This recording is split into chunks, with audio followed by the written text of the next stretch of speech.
Olá, meu nome é Larissa Vitória, eu sou do curso de Administração da UFMA, do Polo de Porto Franco, e hoje eu vou estar falando um pouco sobre a disciplina de Administração Pública. Bom, a gente viu alguns temas e agora a gente vai fazer um resumo sobre isso.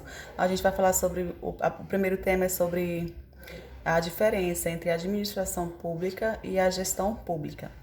A administração pública ela está direcionada a atender os órgãos e as organizações do Estado. Já a gestão tem um sentido maior que a administrar, pois se refere à utilização de técnicas contemporâneas com empreendedorismo e eficiência. A gestão privada aplicados ao setor público em concepção gerencial. Então, a visão que posta é que o gestor como superior do administrador. A segunda questão é sobre os princípios da administração pública. Os princípios, eu vou citar alguns. Por exemplo, a legalidade. A legalidade, ela percebe-se que esse princípio é relacionado à obrigação do Estado obedecer às normas legais instituídas pelo Poder Legislativo. A impessoalidade significa a discriminação, ou seja, o administrador público, quando atua, não deve discriminar a quem o ato atinge para beneficiar ou prejudicar. A moralidade. Bem, a moralidade ela é compreendida como moralidade jurídica, que significa não corrupção, honestidade, boa-fé e de boa conduta. A publicidade ela serve para que todos os atos realizados eles devem ser transparentes, de conhecimento geral da sociedade. Em vista disso, qualquer pessoa pode ter acesso ao processo. Aí tem autocautela. A autocautela é o poder da administração pública tem de rever os seus próprios atos praticados, independentemente da provocação. A razoabilidade ela vem com a atuação da administração pública e deve ser feita, realizada por meio de decisões razoáveis e compreensivas, sejam distintas da sociedade, ou seja, depende da aceitabilidade social.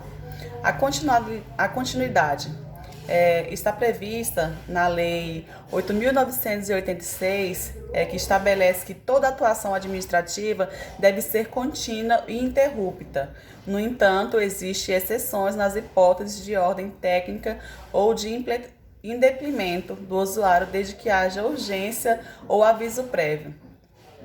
Aí a terceira fala sobre a burocracia do modelo de gestão da administração pública brasileira. Bom, a história brasileira ela foi instituído 3 tipos de gestão pública. A administração patrimonialista. O que é a administração patrimonialista? Ela foi empregada nos estados absolutistas, em que a nobreza era proprietária das melhores terras.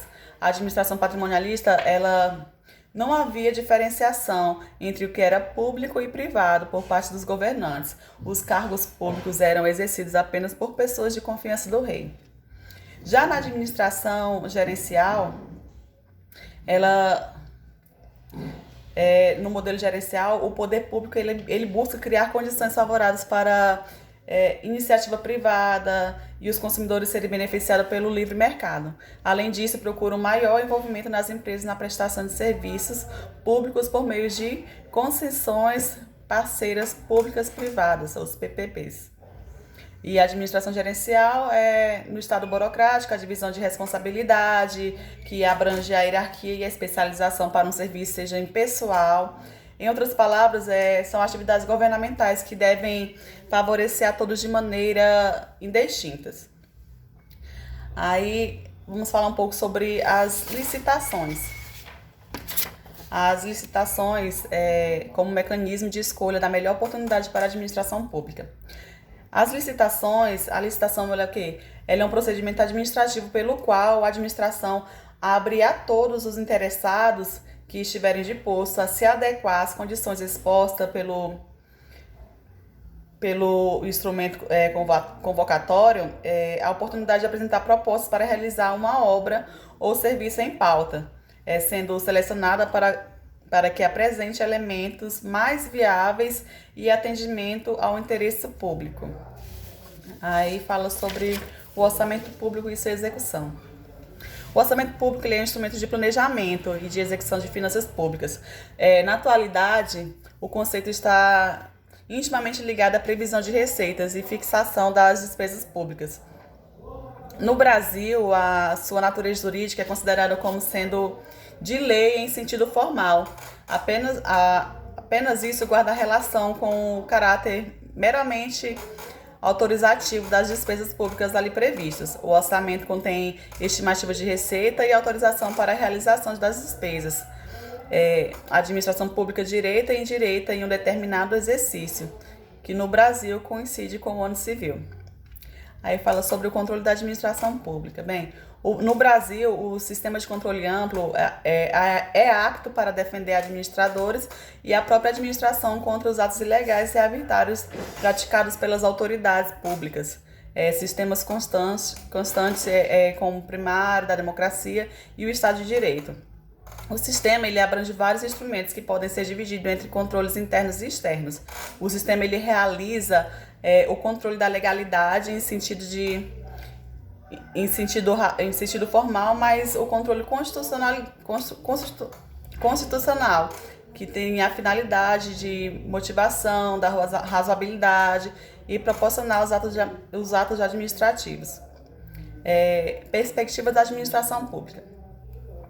É necessário a gente ter em mente que o Brasil ele ainda está em fase de teste, de aperfeiçoamento do seu novo sistema. O Brasil é um país que é democraticamente recente, que atravessou longos anos na escuridão da ditadura, o que lhe alegou marcas as quais só se desfazem após algumas gerações.